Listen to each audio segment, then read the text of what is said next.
Hey, welcome back to my tiny kitchen. So today I'm going to be attempting to make a mini loaf pan focaccia bread. I've never made focaccia bread before, but I found this recipe on Instagram, and the creator said it's so easy, anybody can do it. So let's see how achievable it truly is. Right. So there's two things I want to mention about this recipe before I get started. One is that all the measurements are in grams, which that's fine. You know, a lot of people say that's the most exact way to measure things. So I do encourage you. I don't have a lot of gadgets, but one thing I do have, and it's really important for baking, I think, is a digital scale.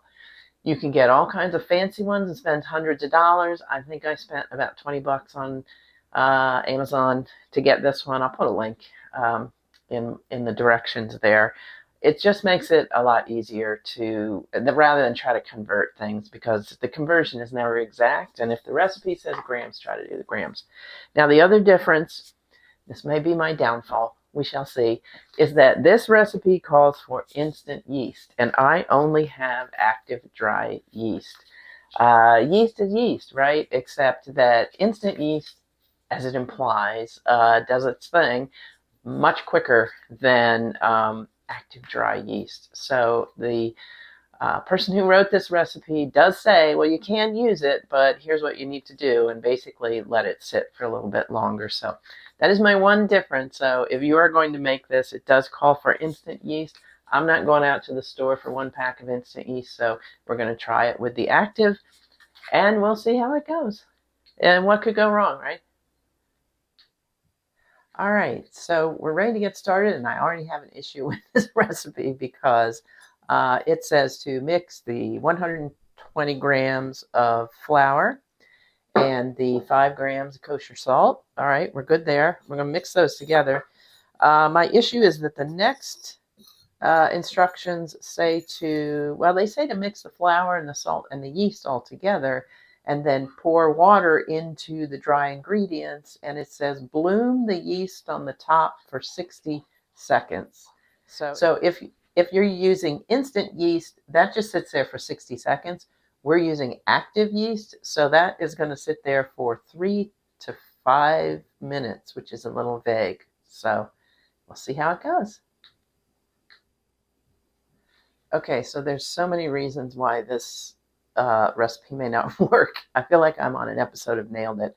So I got the recipe off the end of this very long Instagram post that was too long, didn't have time to read. So at the end, there was a shortened version of the recipe, and it didn't mention in the instructions when to put the sugar in. So I haven't put the sugar in. I'm waiting for the yeast to finish its thing, and then I'll put the sugar in. So who knows?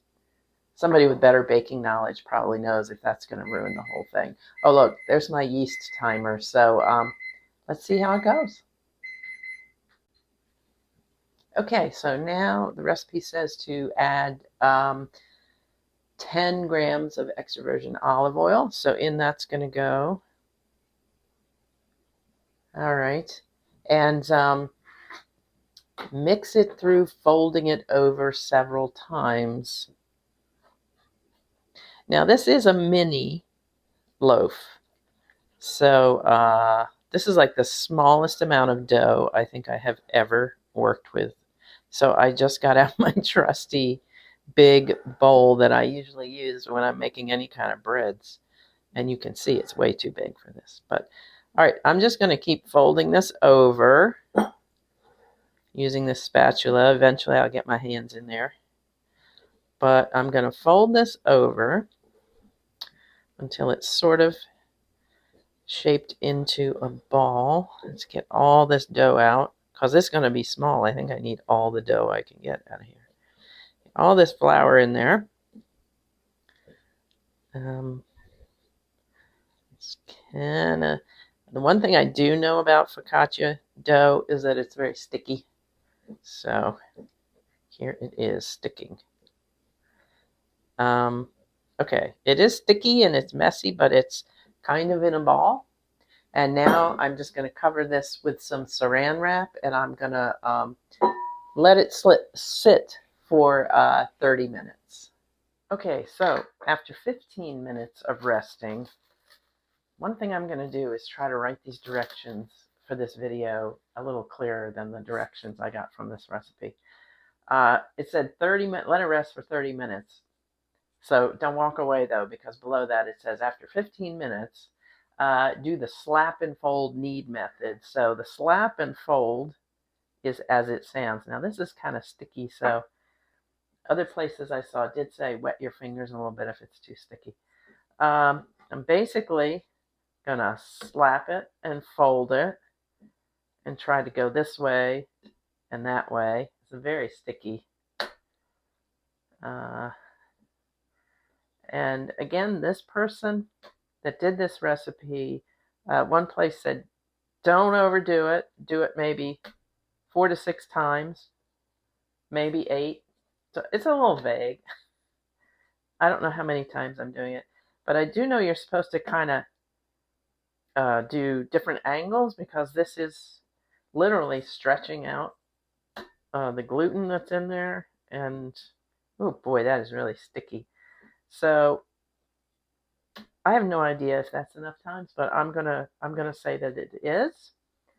And since it's a tiny loaf, I don't feel like I can waste any of the dough here.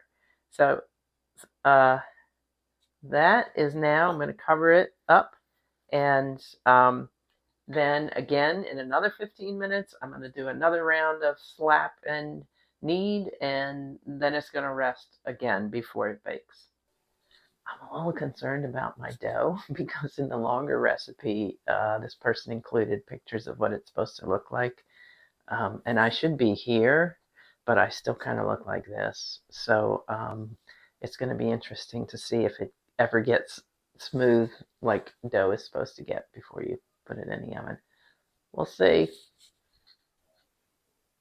Okay, so it's been another 15 minutes of resting, and I'm going to do another round of the slap and knead method. It's still really, really sticky, and I don't think it's supposed to be this sticky.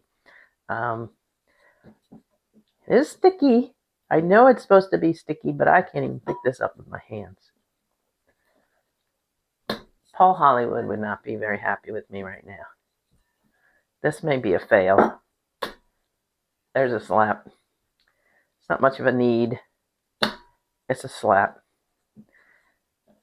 And I'm just going to do this a few times.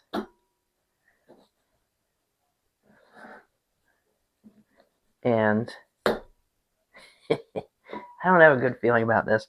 I'm going to do this a few times, and then I'm going to put it in this oiled loaf pan, which, look at this tiny ball of dough. So they said, look, this is not going to fill your dough.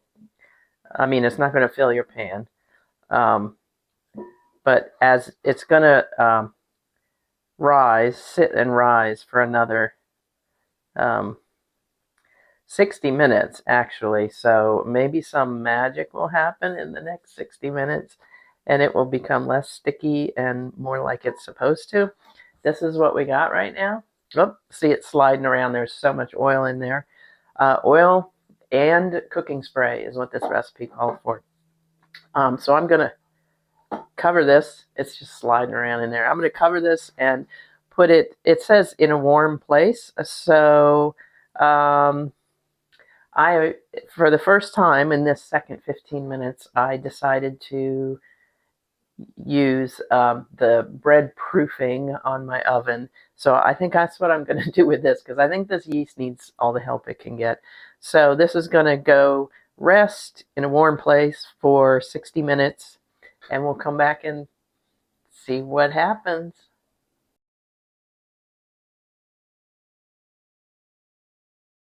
The dough rose for 60 minutes, and then I took it out and I drizzled it with olive oil and then dimpled the dough with my fingers, and then let that rest for another 30 minutes. Then took it out and drizzled it with olive oil, and I decided to put everything bagel mix on top.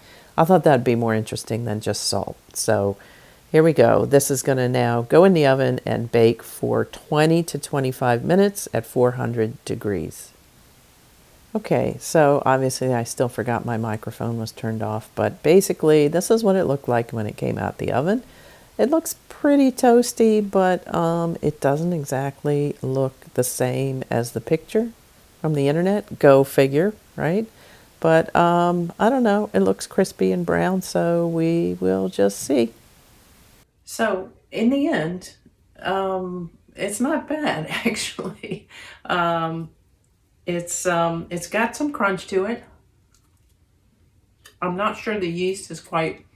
I feel like it's a little more yeasty, and I can't remember the last time I had focaccia bread. It's, I think it's flatter than it's supposed to be. It didn't rise as much as it should have. But it is kind of crunchy, and it did get bubbles, so it does have air holes in there, and it's not bad. So I would definitely maybe try it. Definitely maybe try it again.